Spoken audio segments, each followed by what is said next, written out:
Okay. Hello everybody. Good day, good afternoon, good morning, wherever you're joining in from. Please, with the chat box, please share your name and where you're joining us from. I'm Ivo Shalom Chilaro. I'm the founder of Renewal Technologies, and it's an honor to welcome you once again to another edition of Renew Education.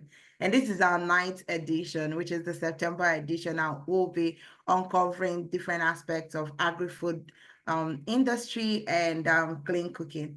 It's my pleasure and honor to have highly esteemed guests with us that will be enlightening us on this interesting topic.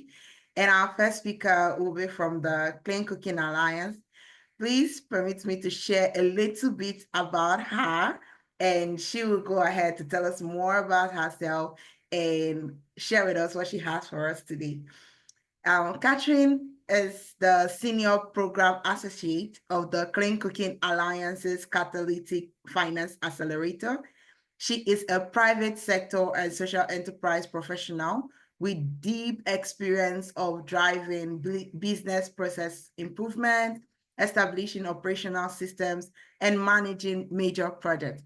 She brings with her a solid history of success in finance, business growth, operations, marketing, networking, and training cross-functional teams. Prior to joining CCA, Catherine worked in impact measurement at 60 decibels, and before that, she was a national consultant at the International Trade Center. Catherine holds a Master of Engineering in Computer Systems Engineering from the University of Sheffield, a Master's of Science in Management and Finance from the University of Bath, and she is a certified expert in climate and renewable energy finance from the Frankfurt School of Management and Finance. I'm so overwhelmed to have such highly esteemed guests with us today. Please let's make welcome Catherine for her presentation. Thank you so much. Thank you. Thanks, Ivo, for the warm welcome and for inviting me to join you today. Still trying to figure out how to share my presentation. Yeah, it's possible to share. Yeah.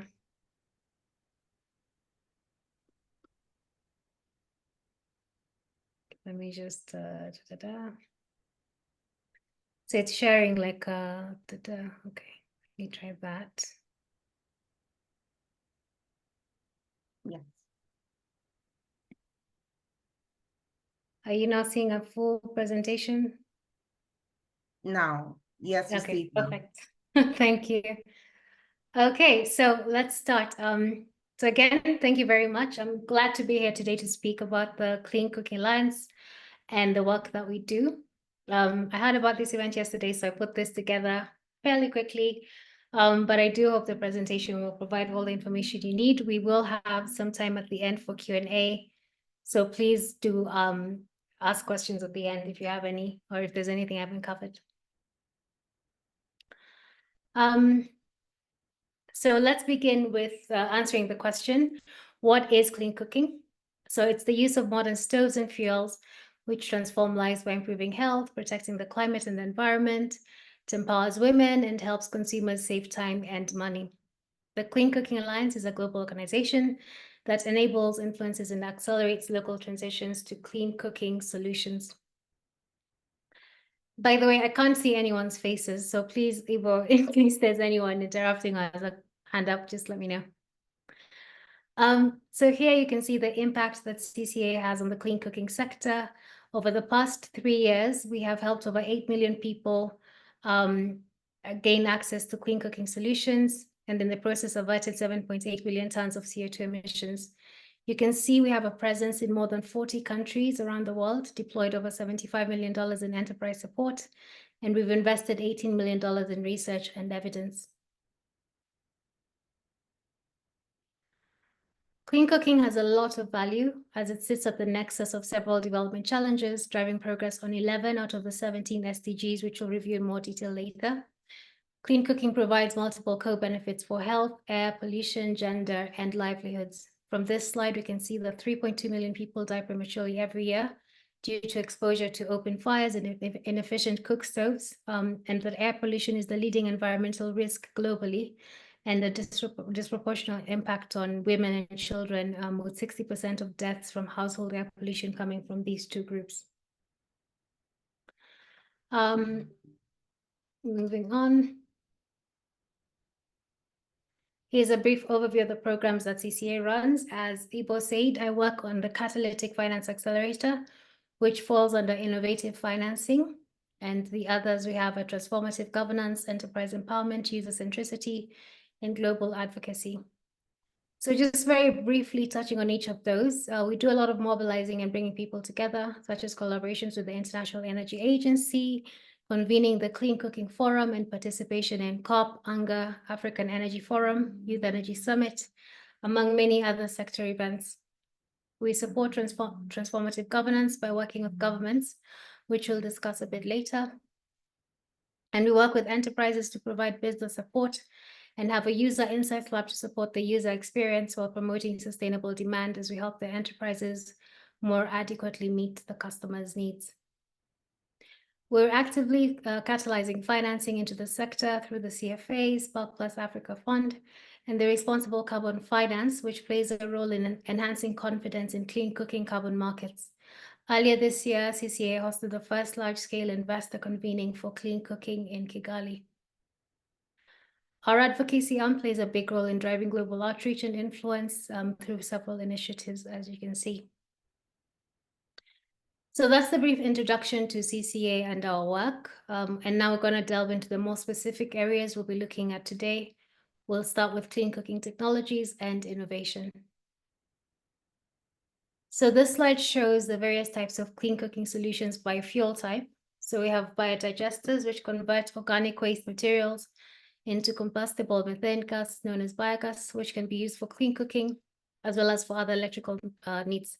This has the additional benefit that the residue of the process, which is bioslurry, can be used as an organic fertilizer. So it's very useful for farmers, for example. And then the briquette type fuel, we define these companies as those with business models that make briquettes or char briquettes available to people living in low and middle income countries. This can be for household use or for use by small businesses ranging from street vendors to schools. A broad range of energy efficient appliances such as electric pressure cookers, induction stoves, and rice cooker solutions are available for cooking with both alternating current and direct current. And these energy efficient products can enable e-cooking on weak grids, mini grids, and standalone systems, as well as on conventional electricity utility grids. Moving on to pellets and gasifier stoves. These are the ones that are making or distributing pellets, or those making or distributing improved gasifier cook stoves that can achieve Tier 3 ISO rating for thermal efficiency. Now, it's important to note that these improved cook stoves do not use wood, charcoal, or briquettes as fuel. Ethanol, a clean burning alcohol fuel produced from crops and their byproducts. So for example, sugarcane, sugar beets, sweet sorghum, cassava, potatoes, or maize. The improved biomass cook stoves are those that are making or selling pellets, char briquettes, or briquette fuels, or those making or selling improved biomass cook stoves that can also achieve a minimum Tier 3 ISO rating for thermal efficiency. So these improved biomass cook stoves may also use wood or charcoal as fuel. And then finally, LPG. This is liquefied petroleum gas, which is a fossil-based clean burning fuel with high heat content. We have an investor resource page on the CCA website, which provides more information on these and lists them by the providers, by the fuel type and the country in which they're based.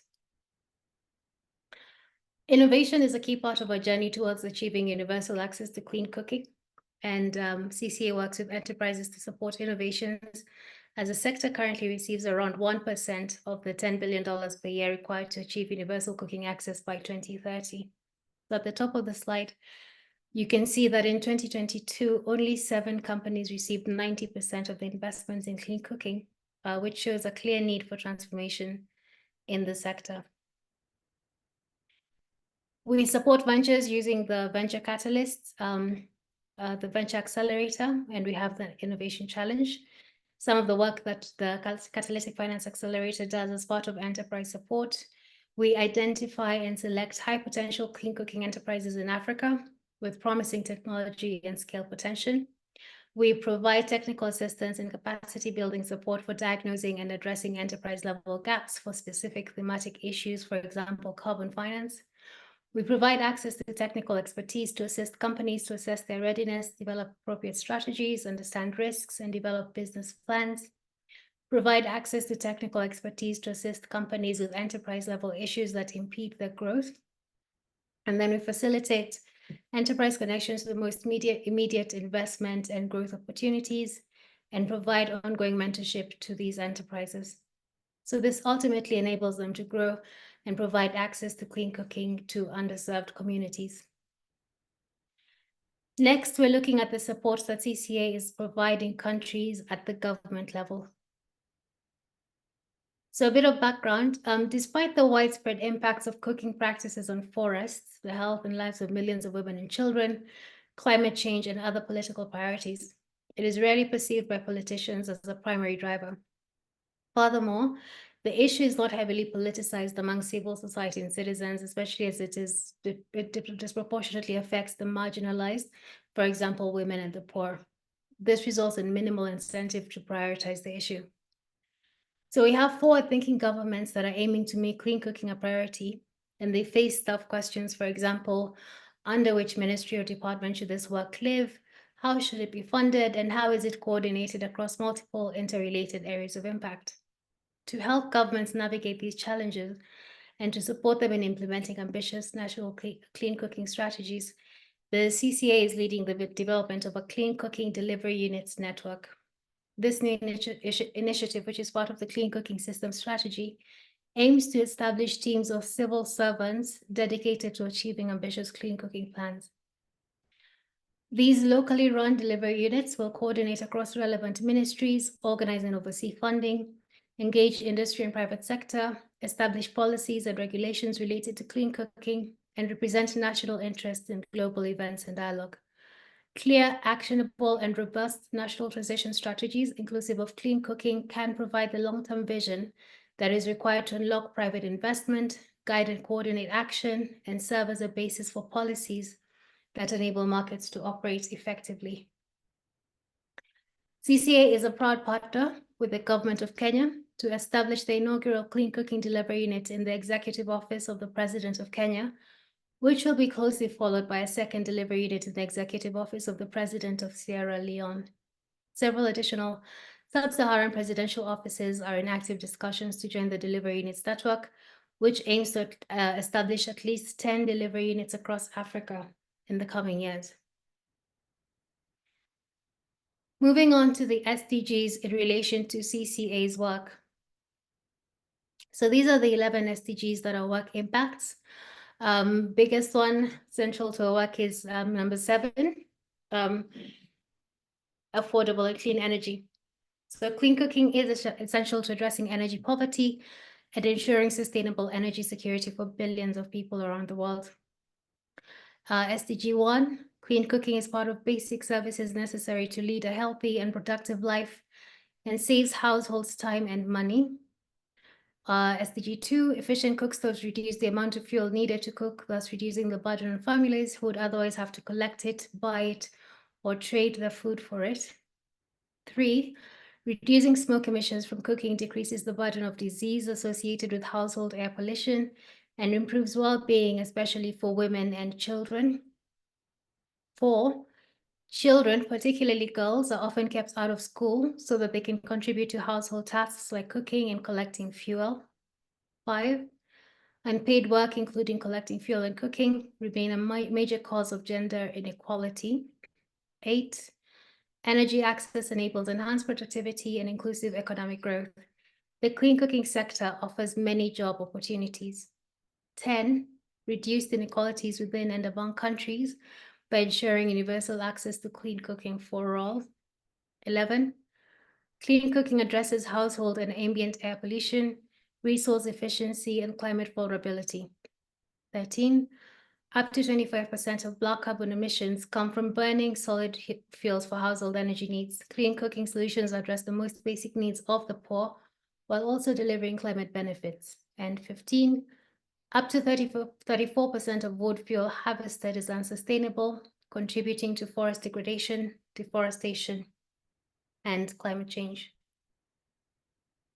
And this leads us to food policy, which is related to SDG 2.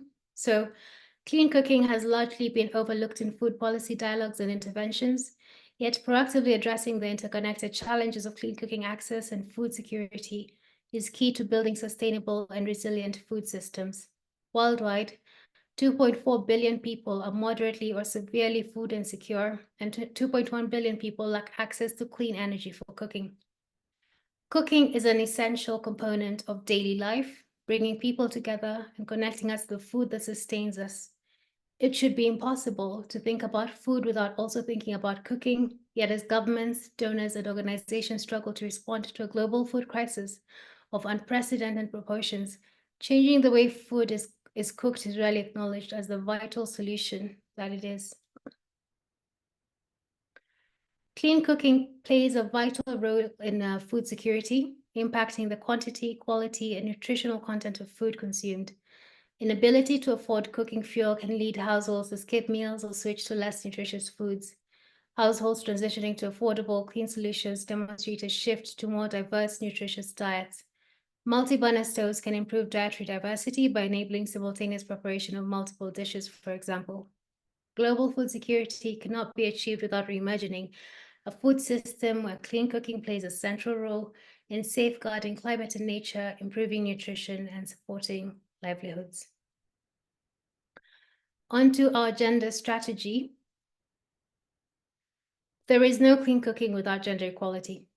CCA's gender strategy outlines the following goals. One is to support clean cooking sectors in gaining the awareness, knowledge, and skills to understand, see value in, and adopt gender-informed business approaches.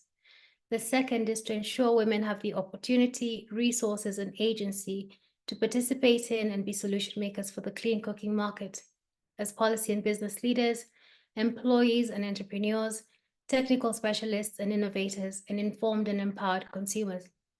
CCA is undertaking a range of activities to build businesses' capacity to meaningfully involve women, including by providing strategic gender advisory support to businesses to strengthen their capacity to address common business challenges, and creating a professional development program for female employees and entrepreneurs, non-CEOs, to strengthen their skills and build a female leadership pipeline within businesses.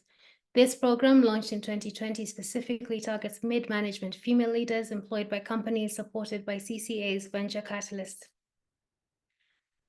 Increasing access to clean cooking is a critical and immediate solution to achieving gender equality, addressing climate change, and improving the lives of women and their health and safety. Women play a critical role in increasing awareness and generating demand for clean cooking solutions, partly as a result of their networks and community relationships. The clean cooking value chain also offers new pathways for women's economic empowerment, providing opportunities for women entrepreneurs to contribute to a thriving global industry for clean cooking. Since 2021, SE for All, CCA, and the Global Women's Network for Energy Transition have collaborated on a program that supports women to build thriving careers in the clean cooking sector through mentorship. The Women in Clean Cooking mentorship program provides mentorship and professional development for women in early and mid-management positions, entrepreneurs, and others working in the clean cooking ecosystem. So here's some stats and figures. So as mentioned in an earlier slide, 60% of all premature deaths from household air pollution are women and children. 10 hours per week are spent gathering fuel in developing countries. $0.8 trillion is lost annually on a global scale from lost productivity for women. 4 hours are spent daily on cooking using polluting stoves. And there's a 50% higher risk of women using like non-clean cooking solutions developing depression in women than those cooking with gas in sub-Saharan Africa. Last but not least is our work with the youth on strategy and engagement. CCA recognizes the vital role of youth in achieving universal access to clean cooking, contributing to the cleaner, healthier, and more sustainable future that young people need to thrive.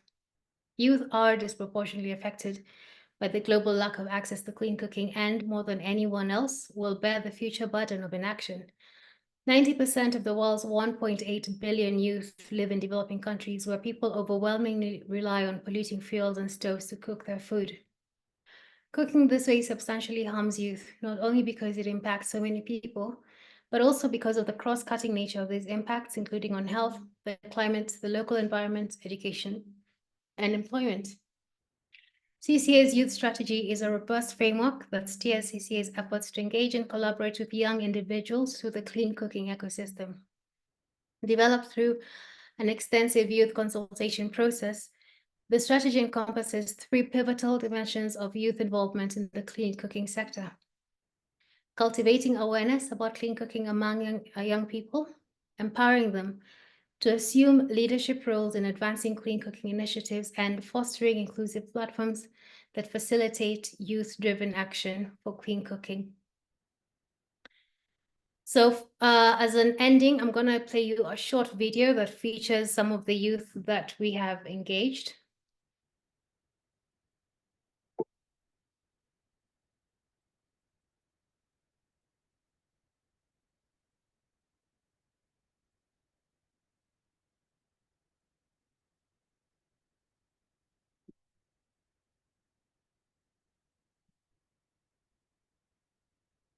So it's really important for the young person to be involved in clean cooking, because clean cooking affects the youth, not just in terms of health or education or safety, but also in terms of access to opportunity.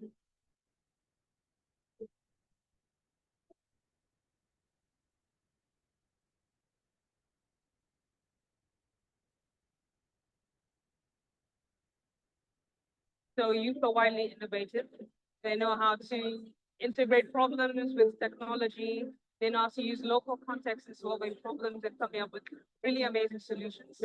So if we engage youth within clean cooking, we can take advantage of this innovation.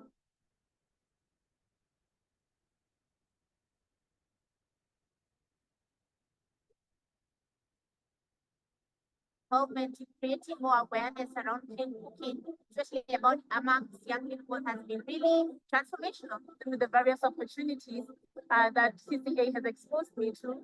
I've been able to really grow as an entrepreneur and gain access to a lot of other opportunities and understand really what it will take to succeed in this field. CCA has really been instrumental because of the platform it has given me and other young people to talk about clean cooking. We have businesses that need support to help us achieve the SDG 7, that is affordable and clean cooking for all. All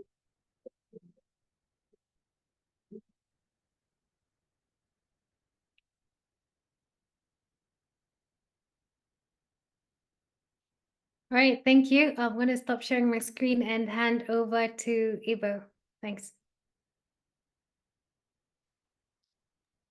Oh, thank you so much for that amazing presentation. I see a lot of young people that I already know, and yes, they've told me a lot about Clean Cooking Alliance, and I'm so glad to be hearing it firsthand from the team itself. And while I wait for some of our participants to share their questions in the chat box, I found some things quite interesting, and I wanted to engage more on some of those topics. And everyone that has any question, please share with us in the chat box so that we can ask our facilitator for today. And I think the first question is, in terms of youth engagement, how do we improve the funding to clean cooking initiatives for this youth? I see that from your presentation, it was as low as 1%. So my question is, how do we improve this funding? How do we make it, how do we make clean cooking funded more? And how can we make young people access this funding more? Yeah, so I think it's more a question of how are we going to help the young people by funding their businesses, because they have amazing innovative solutions, and usually the problem is access to finance, and that is where I come in. So I work on the Catalytic Finance Accelerator, and we work very much with the youth. We have different various workshops that you can find on our website when we're advertising for them. And we take them through like a mentorship program and support, and we get them in touch with technical assistance providers. So if there's something specific, like a financial model that they need to be built, or if they need technical assistance, like they're trying to, create a sensor or something for clean cooking, and they need that technical expertise. Or we've worked with some that wanted to develop cloud platforms so that the sensor data is actually going onto a cloud and can be read by different people in registries, or just for tracking purposes at different levels. So we're helping them with all of that, and then also at the end of that program, connecting them with investors, and if it's possible to get them grants, we also do that for them. So there's very many different ways that we support those young businesses and try to ensure that this funding is actually trickling down. So instead of going to the 7 biggest companies in the sector that are doing, they're already established, they know what they're doing, they have their target market, we try to also empower those youth-owned companies, those women-owned companies, the companies with nascent new technologies that are something different, and especially the companies that are operating in nascent markets that maybe don't have the other big companies kind of penetrating. So yeah, there's a lot that we're doing with the youth. They're always welcome. We have a youth newsletter. I'll share a link. We have a whole website section on youth engagement, and there's so much going on. That's amazing to hear, and I'm so glad because some of the participants here, some of them are very interested, and some of them are already working in clean cooking initiatives, some of them from Uganda, and they are here on the call. So if you have any particular question I mean, this is the best time to speak up. I think I'll ask one more question, then I'll take the question in the chat box. The second question I have here is based on the policies. So what kind of policies should we prioritize to make sure that clean cooking efforts are being ramped up? On the policy side, I feel, especially from the dialogues that are happening at national levels, for example, the International Energy Agency meeting earlier this year, where we had like a huge amount of funding being committed by several different players. So I think in terms of policy, the national dialogue, the governments are very willing. They are very, sorry, someone's trying to call me. So I think the policies are in place. It's just the committing of the funding. And what we're finding as well is due to the political scene this year, just with so many elections just across the world. I think like half of the world countries are having elections this year. So that's really impacted the funding, the scene. So we're really hoping that from next year, it's going to be more easy, like more feasible for people to actually kind of put the money where where their thoughts are, where they're wanting to. And that should really play a big part in catalyzing the financing for the clean cooking sector. Okay. Yeah, I also align with some of the things that you said, especially with the elections. So many dynamics are happening, and yeah, a lot has power been changes. going on. Yeah. Okay. Yeah. Okay. Did you want to say something? No, on the chat, I'm seeing a question on the technical aspects of biodigestion and the catalyzing. So I know about this because I've worked with clean cooking companies. But if you really wanted to like see the technical, so I think you're asking about the process of catalyzing and how to use organic catalyst. You can definitely get more information on the website. Again, I'll give like the precise link in the chat box to that. And you can like drill down into the different companies and what exactly their processes are and what you're getting out of it at the end. And then gasifier stoves, again, there's the investor resource page that has like in-depth technical information and all that. Oh, this is amazing. Thank you so much. And are there any final questions or someone that want to ask a question directly that would invite our next speaker? Okay, Mr. Bello. Hi, Catherine. Thank you for the presentation. I was just thinking around the solutions we provide towards rural communities, especially maybe in Sub-Saharan Africa here. So if solution is developed, for example, these kind of communities that are characterized with low economic activity, how do we make these solutions also accessible to them, since that they are large sufferer of this lack of clean cooking solutions? Yeah, so accessibility is a big challenge, and we do try, so CCA advocates for sustainable markets.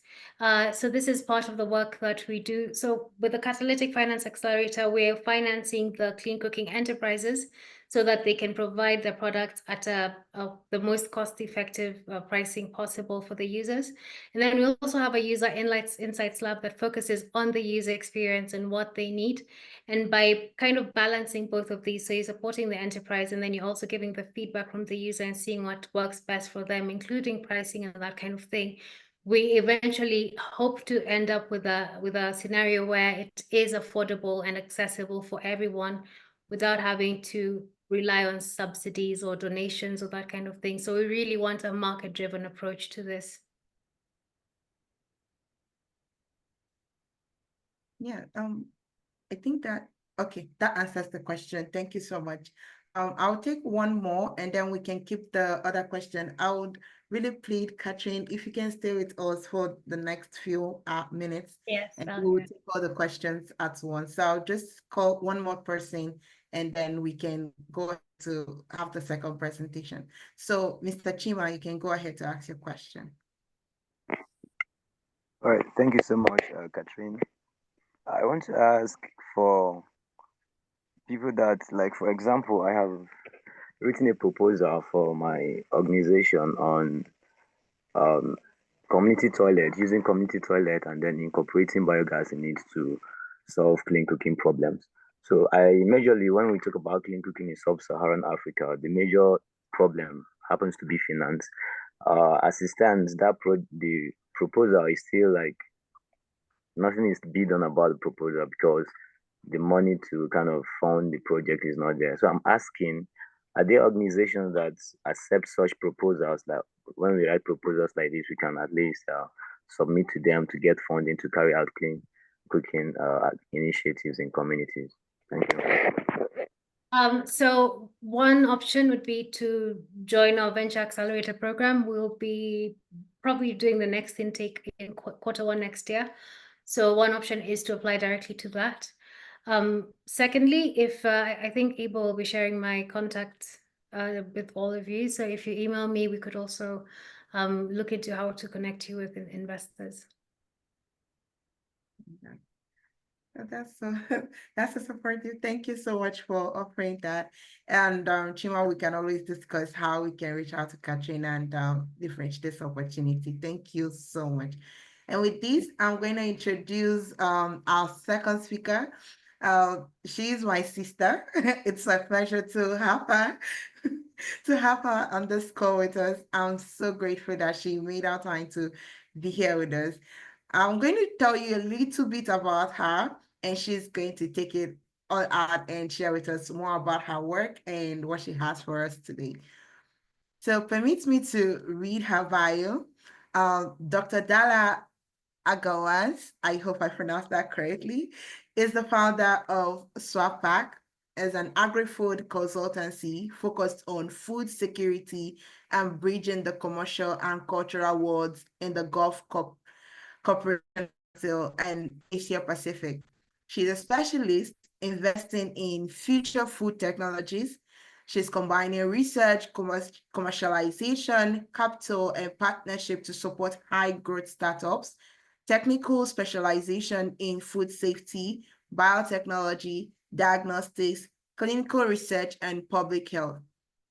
She established the first food technology accelerator in Hong Kong and the world's first alternative protein accelerator. She has worked with over 100 global technology startups. She's focused on food and agri-tech, next generation foods, alternative protein, cellular agriculture, HALA's guidelines, guidelines, sustainability, smart kitchen equipment, medtech, and Southwest International thought leader in the food technology space. She has supported over 100 plus conferences, TV, podcasts, roundtables, industry reports, and several startup competitions. She is a Kuwaiti citizen, a Hong Kong permanent resident, well connected in APAC and GCC. She has a Doctor of Philosophy in Food Science and Food Technology from Asian University of Hong Kong, with publication in top-tier peer-reviewed journals, startup manuals, and industry reports. I mean, I can go on and on to tell you more about Dr. Dalla, but she's going to take it from here. Thank you so much, Dr. Dalla, for joining us. Thank you so much for having much warm introduction and for sharing that extensive bio. We didn't need to go through all the details, but I'm glad we got everyone up to speed. First of all, I wanted to thank Renew Education for this kind invitation. Also, thank you to the previous speaker, Catherine, for her insightful presentation. Her work is so impactful, especially with regards to venture building, sort of the early, let's say, stage of building startups, technologies. And I'm really impressed to see, let's say, the clean cooking initiative, because this is something quite unique and something that I've never heard of before. So it's amazing, and I wanted to commend her on that. Okay, so let's get started. I know we have a lot to go through. I have a beautiful presentation I want to walk you through about one of the portfolio companies that I represent, and I'm going to be narrating it in a more, let's say, storytelling fashion. Of course, we can talk a bit more during the Q&A on some of the technical specializations and specifications, but today is really about inspiring you on what's happening across the world and how you can hopefully be involved in some of the advancements in technology transfer. So let me know when you can see my presentation. I'm just trying to pull it up. Second. Okay. And let me go to the top. Okay, let me know if you can see my presentation. Is it showing? Okay, yeah. All right. And you can all hear me okay? The sound is all right? Okay, yeah. Okay, perfect. Okay. Shalom, you'll have to let me know if I'm going over time, because that tends to happen a lot with me these days, and I know we're tight on the schedule. So just let me know if we're close to the end, and I'll quickly wrap up the presentation. Okay, let's get started. So today I'm going to be sharing a wonderful story about aquaculture farming, and it's going to be a case study on the technology transfer from Asia to Africa. I know Shalom has given a great introduction, but I want to tell you a bit about the work that I do, and this will also be a good segue into the introduction of my portfolio company. So at SWAPAC, we are a boutique consultancy firm focused on both commercial and cultural projects. My, let's say, core hubs would involve, within the GCC region or the Arabian Gulf, both Kuwait and the UAE, and across the Asia Pacific world, I'm more mainly focused in both Singapore and Hong Kong. So right now we are focused on implementing various strategies, which we've summarized into 4 C's. We do commercialization projects, so helping companies expand across both regions. We also do curriculum, so I teach at universities topics of food industry, food technology innovation, as well as the courses for management and marketing for the food industry. And then we also do content, which involves publishing reports on some of the innovation trends that's happening across the Asia Pacific and GCC regions, as well as global. And last but not least, we also focus on culture. So culture is about utilizing, let's say, artistic elements such as film, music, and food to be able to influence trade and commerce between both regions. And we connect people for further cooperation and partnership. So going to, let's say, the portfolio companies I've worked with, I've had the great privilege of, working and investing in companies that have successfully exited, which means they have been bought out. And, I've also in the process of supporting a variety of companies from consumer products such as Mad Foods, Skilled in Green, which is a SaaS platform that supports, we call it skilling the next generation sustainable jobs. And the last portfolio company is Nutri-SAN, which is what I'm going to be covering today, and the work that they do from Singapore to Zanzibar. So let's get started. Today, we're going to be talking about the aquaculture market first to give you some context as to why this industry is so important. We'll then look at the algae segment within it. And we'll look at opportunities in Africa. Why would an Asian company, for instance, want to do tech transfer into Africa? So this is, really what we want to instill. And last but not least, we'll have a thorough case study of Nutri-SAN. Okay, so just for you all to know, aquaculture in terms of agri-food technology is the fastest growing food market in the world. And it has been growing steadily over the last 3 decades. And in fact, this year alone, aquaculture has overtaken captured fisheries. So that's like, farmed fish through, let's say, more traditional methods. If we look at the global perspective, the majority of aquaculture market is concentrated in Asia Pacific, followed by Europe, then North America. And if we look at, let's say the African continent or where I'm from, the Middle East or Latin America, it's still the minority of the portion, which means there's a lot of opportunity for those parts of the world to expand. Now, who's driving out the aquaculture industry? We can see a lot of large conglomerates and companies, especially within the Asia Pacific region. Some of the most notable aquaculture companies include Thai Union from Thailand, as well as CPF. And then from China, you have Shanghai Kaichuan Marine International, which does a variety of products as well. Now, when we look at aquaculture, I think most of you would just assume, oh, that's just fish. But aquaculture encompasses so much. You can have, yes, fisheries, but within the fisheries, you can get into the farming of crustaceans, mollusks, all kinds of species. You then, aquaculture also encompasses plants, aquatic, like plants and marine life. So that's where algae comes in. The other segment is health management, which can be for both fisheries and for the plants. So that's a huge segment, which involves a lot of collaboration with biopharmaceutical industries. And then the last piece of aquaculture is more of the tech. So the tech could be physical hardware like IoT, IoT, drones, robotics, but then and sensors, of course. And then you have the more software related items that are supporting and enabling farmers to have better responses when it comes to the marketplace. So helping them to transport their products, improve their logistics. And the other big segment within aquaculture is fintech. So financial transactions, especially because a lot of the smallholder farmers are operating these facilities and they don't always have access to financial institutions. So this would be a good summary to understand the bulk. We talk about aquaculture of all the industries within it. Okay, so for algae, which is what we're going to focus on, I just want to give you an idea of how large the market is. It's massive, and there's so much potential and opportunity. I won't go through all these numbers, but I'll explain each vertical on this slide. So algae can be utilized as a biofuel. It is something that is extensively growing, especially as we see many markets moving towards the energy transition and also phasing out different fossil fuels. So in this year alone, the biofuel industry for algae was 8.4 billion. And it is expected to grow, steadily within the next 7 years at almost, I would say, double the size. The other segment is animal feed and horticulture. So animal feed, algae can be used in various ways to be able to improve the animal health, but also to reduce methane emissions. And I'll get into that later in the slides. So this is already quite a sizable market, currently at 4.47 billion. And then when we talk about horticulture, this is more towards the fertilizers. So this is an even larger market, even bigger than biofuel. So that's a 12.2 billion market. We just focus algae as a fertilizer. Now, the next segment, which is very, very big, but is the algae, let's say, ingredients that can be extracted. So algae, you can get all kinds of ingredients from the colorings. So like we've seen, for instance, you can have the green coloring from things like spirulina. You can also get red and orange hues from the carotenoids and different strains of algae.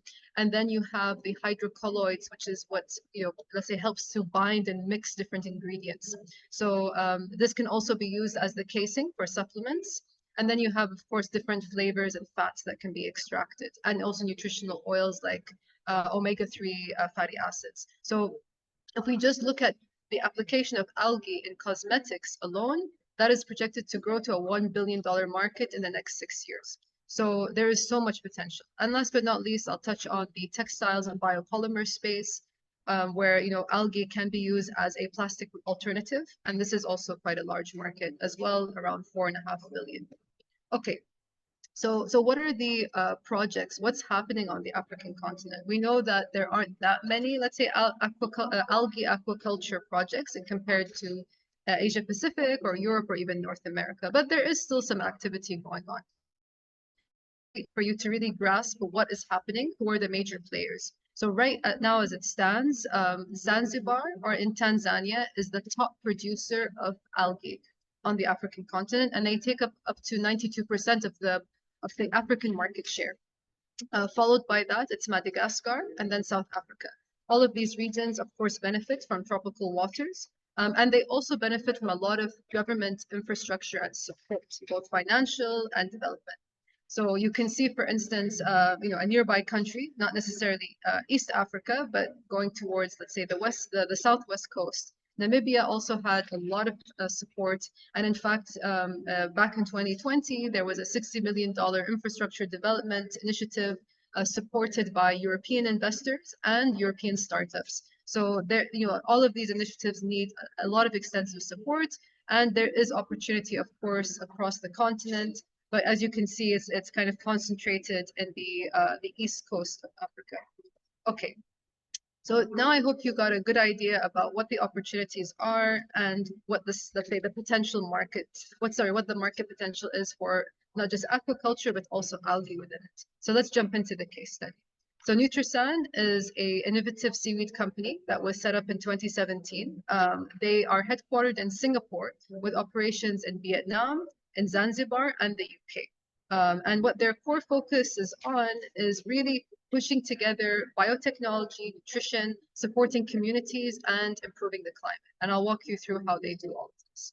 So just to understand the supply chain and how they operate. So their Southeast Asia office, or where they're based in Vietnam, is where they do all of the harvesting of seaweed.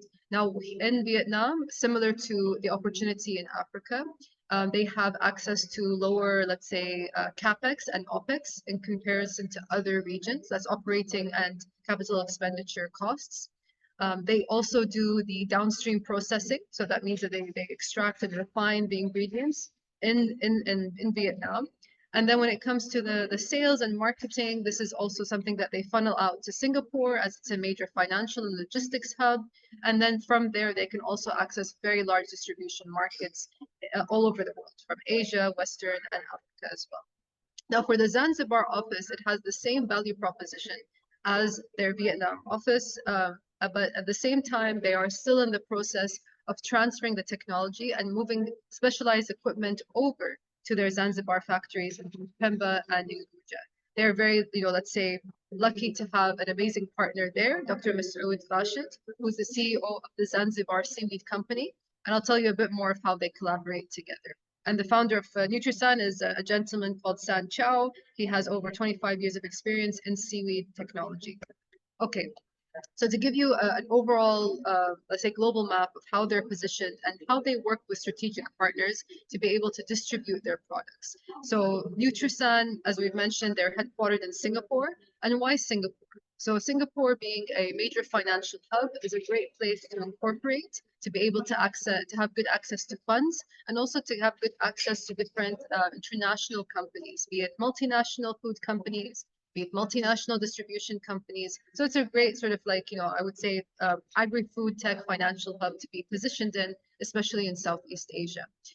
With Vietnam, they can have access to ample, let's say, coastlines to do the seaweed seaweed harvesting and manufacturing. And of course, through that, they can, then start working towards distributing and exporting their products around the region. Now, what's interesting is, as they've been based in Southeast Asia, they've had an opportunity to work with many local institutions, especially academic institutions, to validate their products and ingredients. So they've worked in Thailand, they've worked in Australia, New Zealand, and they work with a variety of, I would say, multinational companies, university academic institutions, to be able to push this forward. In Japan, which is seen as a more technologically advanced region in comparison to Southeast Asia, they are able to utilize some of the cutting edge equipment through strategic partnerships, such as Mitsubishi Chemicals. And from the, let's say, ESG carbon credits market, they work with the World Wildlife Fund to be able to achieve that. And I'll go through these examples in more detail later. With regards to the UK, they use this more as an R&D hub, so like to do more of the research and development and to also validate their technology through, let's say, a third-party institution away from Southeast Asia. And of course, with, let's say, a European institution, it helps them to also gain European licensing and also American or North American licensing faster, as well as having a good broad, global standard as well. So all of these technologies, be it from the UK in terms of validation, be it from harvesting in Vietnam, and those, let's say, strategic partnerships and validation, all of this potentially is being transferred to Zanzibar. And who knows, with the future, this can also move towards creating more strategic partnerships, maybe on the East African continent, but also across to the broader continent as well. Okay, now I'm going to talk to you a bit about their, let's say, value proposition and what kind of products they produce. So the first one I want to talk about is carrageenan. So carrageenan, this is classified as a hydrocolloid. As we've mentioned, it's good for as a mixing binder and also great for the casing of supplements. And it is extracted from specific species of red seaweed. When we look at this ingredient, it would be classified as a premium ingredient, a high value ingredient. And what we can see from the market, the majority of carrageenan is produced not in Asia Pacific, but rather in the United States, followed by Europe and then Asia Pacific. There are some interesting players around the world, such as Cargill, that are producing carrageenan. There's also Algea from Europe, a very large player, from China, BLG, and from the Philippines, Schemberg, which I'll talk to you in the next slide as well. So of course, in terms of the commercial demand, this ingredient can be used in everything from food and food ingredients, pharmaceuticals, agro-industrial, and even can be used in the textile segment as well. Now, what are the opportunities for Zanzibar? So if we look at the carrageenan production's top manufacturers and the timelines, right? We can see that in Asia Pacific, the Philippines was actually one of the pioneers to start off with, especially with the company Schemberg. And they started manufacturing back in the 1960s. But what you can see quite interestingly is Indonesia, which is a latecomer that started in the early 2000s. They managed to even surpass Philippines production and are one of the largest producers of carrageenan in Asia Pacific. The reason for that is that there's more infrastructure support, investments from the government, as they have been very, very supportive for a lot of agricultural projects, especially after the palm oil industry. Now with Zanzibar, they are posed to have the same growth, in fact, because of the ample access to coastlines. So there is a lot of potential for this market, which is expected to grow in the next 7 years to an almost $1.5 billion market. Okay, so how is Nutri-SAN working with Zanzibar? How are they going to encourage the development of this high value ingredient, carrageenan? So in fact, last year in November, they signed a joint venture agreement with the Zanzibar seaweed company, ZASCO. And the point of this joint venture was that Nutri-SAN was bringing exclusive equipment from Mitsubishi Chemical, with of course exclusive licensing, to manufacture and produce carrageenan. From the ZASCO side, they are supporting the seaweed supply, labor, and operations. So this is a clear example of how they're bringing sophisticated equipment over to Zanzibar and to create a more high-value product in the future. Another thing that they're doing with regards to textiles is they're currently trialing different, I would say, like polymers to assess their degradation capabilities and if they can reduce microplastic pollution. And this can also then be transferred to both the Vietnam and the Zanzibar facilities as well. Go to the next slide. Okay. Now, moving on to the health and nutrition side. This is quite interesting as well, because as we mentioned, it's a very huge market. So here, Nutri-SAN has demonstrated that they're able to produce very high nutritious feed for different animal species, from cattle to shrimp, and even horses and pets. The idea of this nutrition is that it can reduce the need of antibiotics. And as we can see as well from the agricultural trends, health management systems have become very, very, let's say, popular, because you're able to reduce, let's say, waste in terms of like animals that are not able to have, let's say, long lifespans, and ultimately that reduces the yield. So everyone is seeing it as a new way to optimize yields, to be able to reduce food waste, and create healthier environments, healthier, let's say, ecosystems with less antibiotic overuse and less chances for disease spreads as well. Okay, what's beautiful about Nutri-SAN is that part of their company, let's say, ethos is about incorporating the upcycling, waste valorization, really focus on sustainability. So with regards to their animal feed supplements, they actually use the discarded waste and transform it into a biostimulant that can be converted into fertilizer or different agricultural stimulants. And this is something that they are at the moment trialing in various institutions in both Southeast Asia as well as in the UK. So this is a huge market opportunity. And again, all of these technologies can be transferred to Zanzibar. The other component is carbon capture. So as I've mentioned, they work with the World Wildlife Fund to utilize marine reserves in Indonesia. They're currently 1 million hectare plot of, let's say, coastline to be able to cultivate and process seaweed to be able to trade that on the carbon credit market. So this is, again, an opportunity that can also be transferred to Zanzibar in the future. But this is something that they need to test and trial in Indonesia first, of course, get the, I would say, the protocol up and ready. But it really shows that there's so much opportunity with this type of business. Last but not least, when it comes to, say, climate, is their blends of their health supplements have also been trialed with a big dairy company in New Zealand called Fonterra to show that it can reduce methane emissions. And this is so important because we're already seeing market changes and, let's say, forces that are going to be taxing methane emissions from cattle, especially from beef and pig farms. And this is something that was implemented in Denmark, and they are going to start implementing a methane emissions tax by 2030.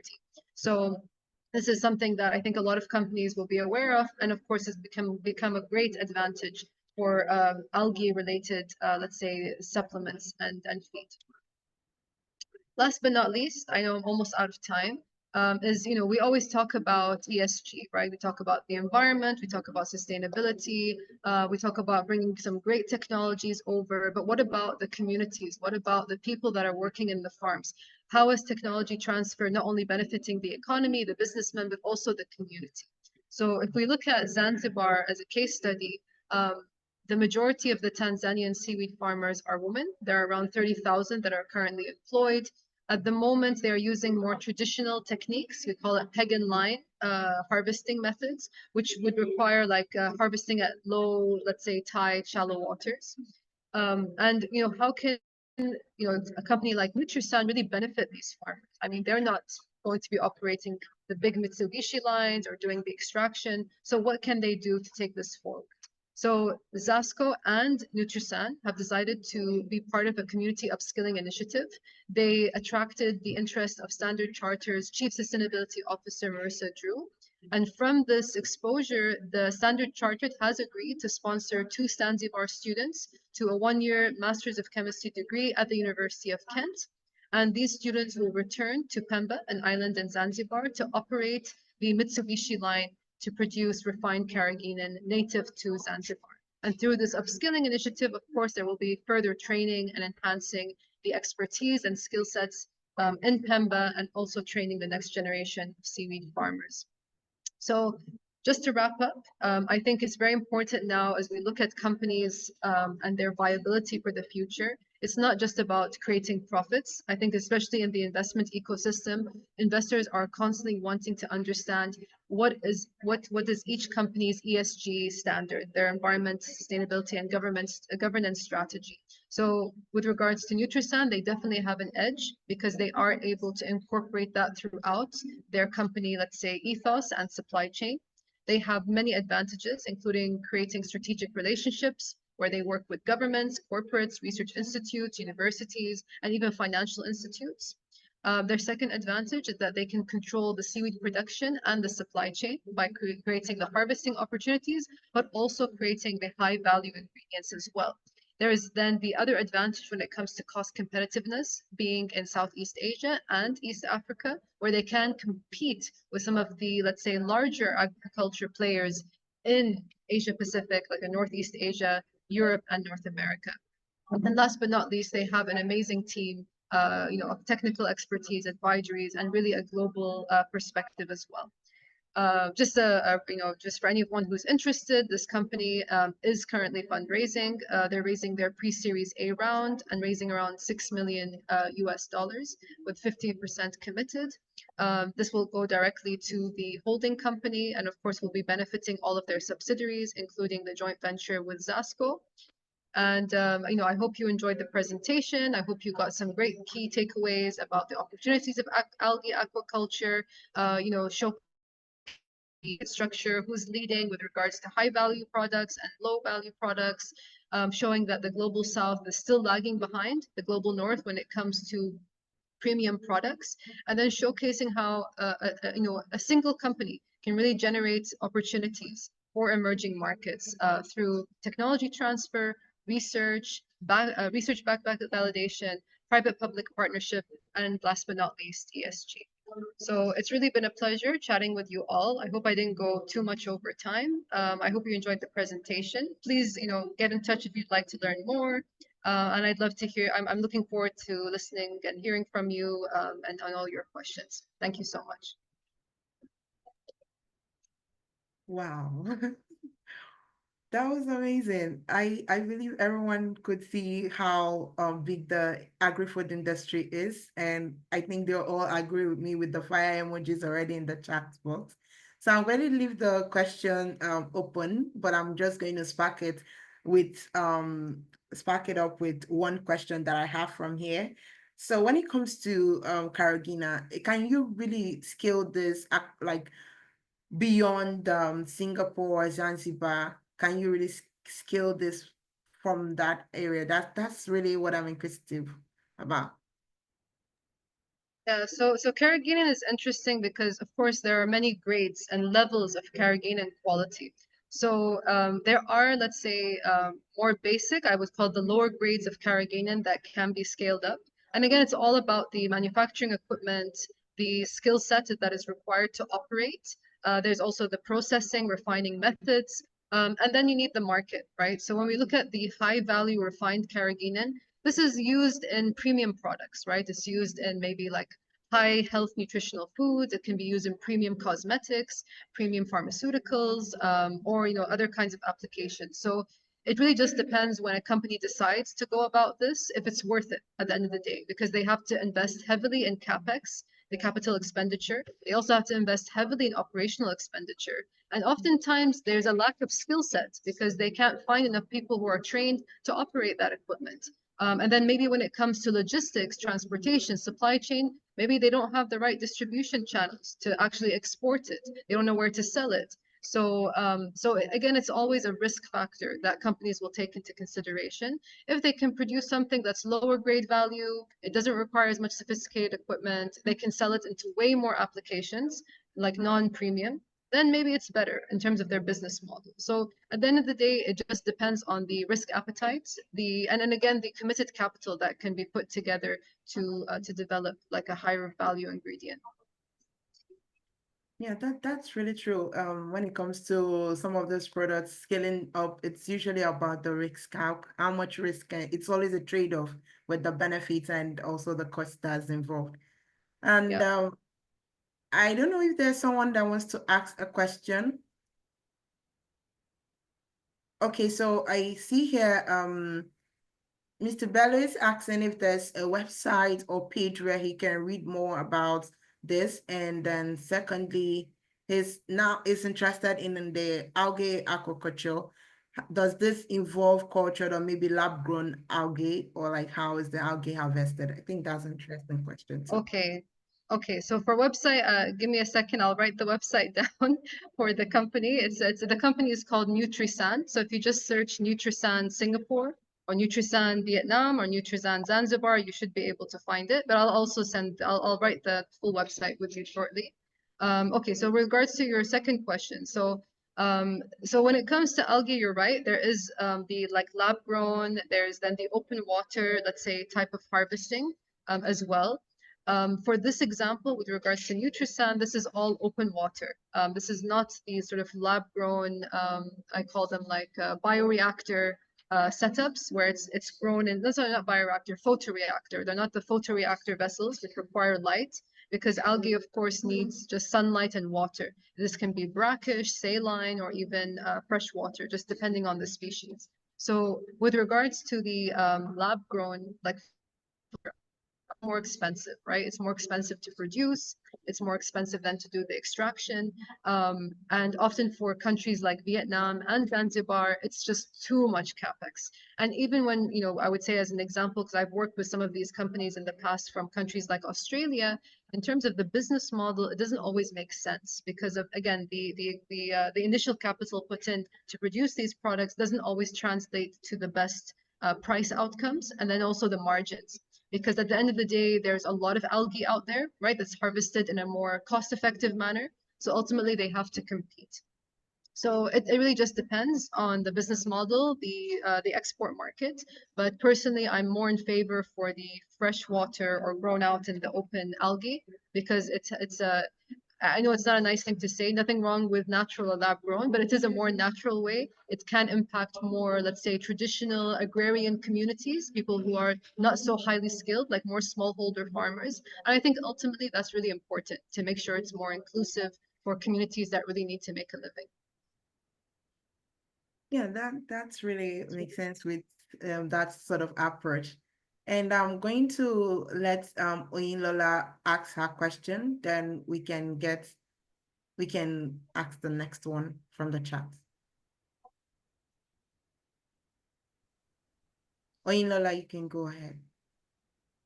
All right, thank you so much for this opportunity. And I'd like to say thank you, Dr.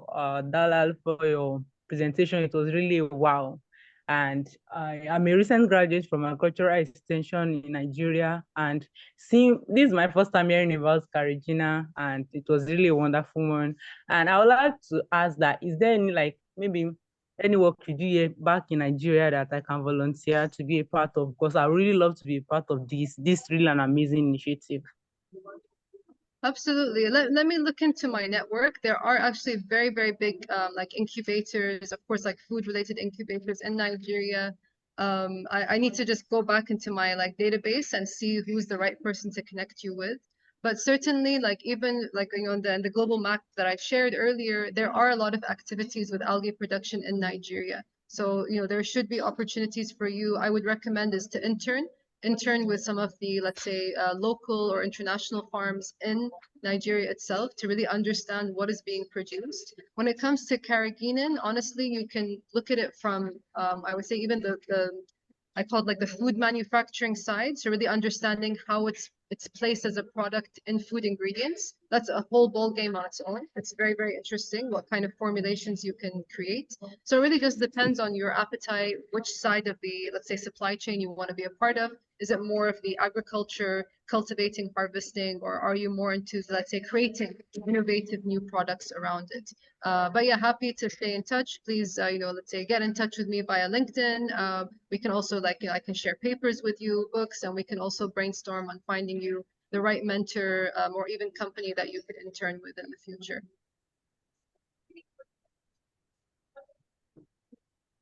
I guess, Oyinlola, you're still on the call. Did you get all of that?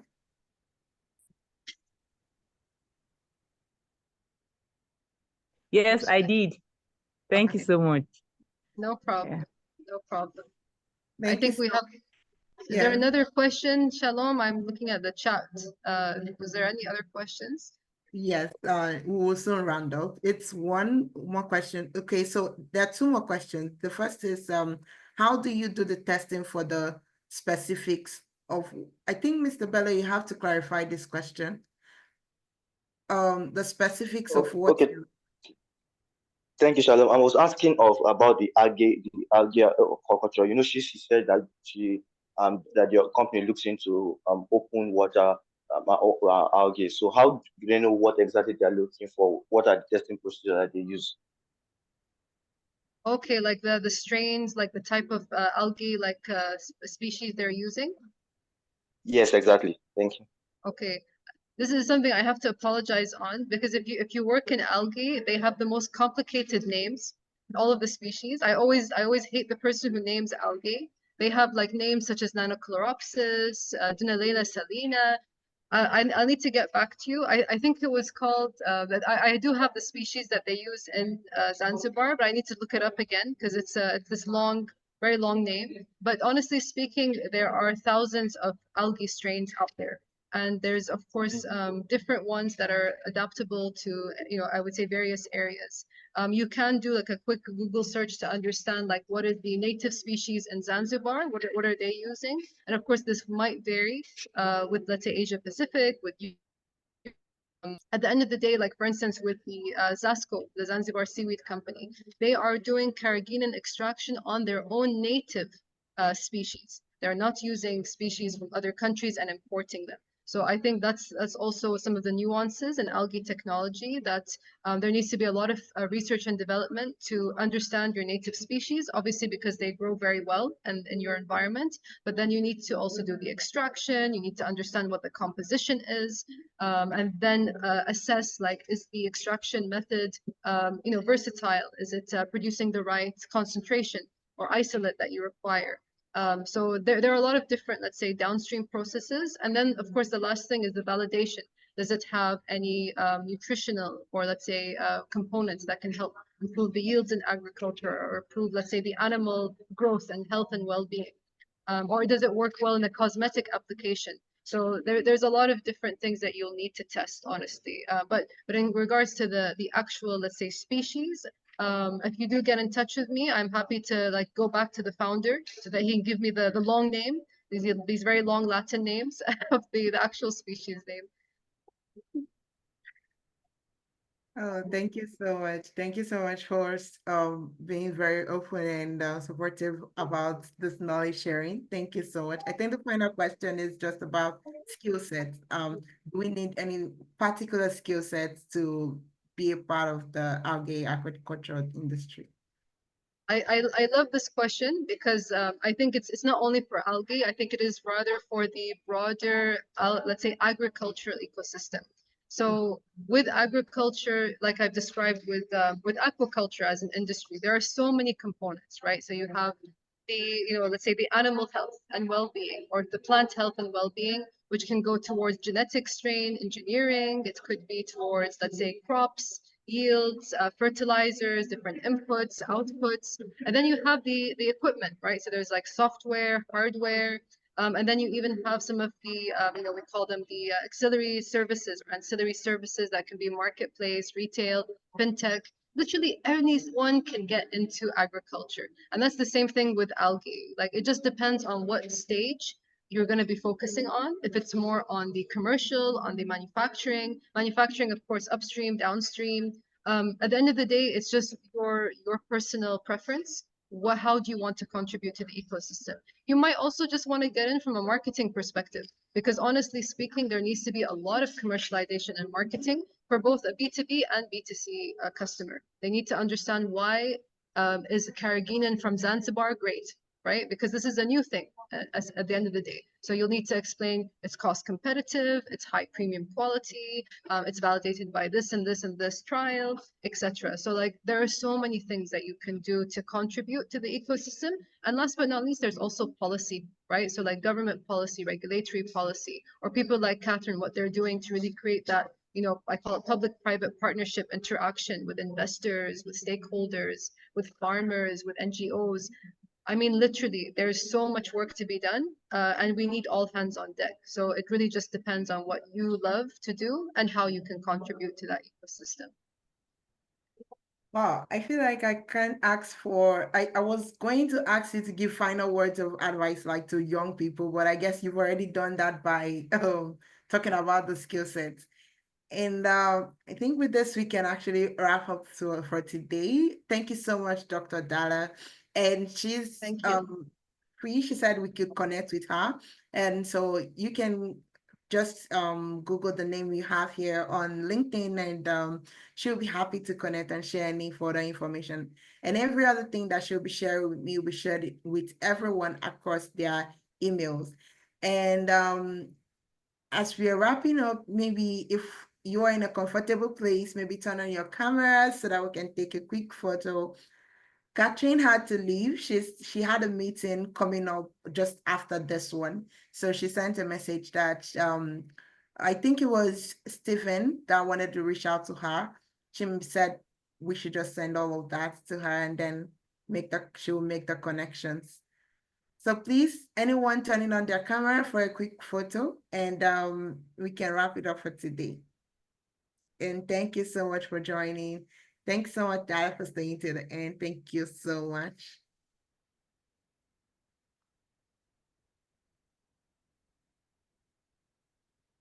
Okay, I'm going to take the picture on the count of 3. So 1, 2, 3. Thank you so much. Thank you so much, Dr. Dara. I'm so grateful that you made all the time to join us. Any other questions, please share with me, and I'm going to share it with any of the speakers if you have any specific questions for them. And yes, I see Dr. Dara has shared with us the link to Nutri-SAN. I'm going to also share that along with everyone that has registered for this particular section. And thank you so much. I look forward to seeing everyone again in our next edition, the October edition. Thank you so much and have a great day. Thank you once Thank more. you. Thank you so much. Bye-bye.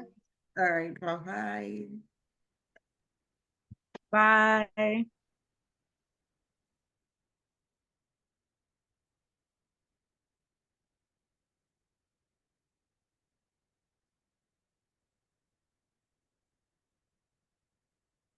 Thank you so much, everyone.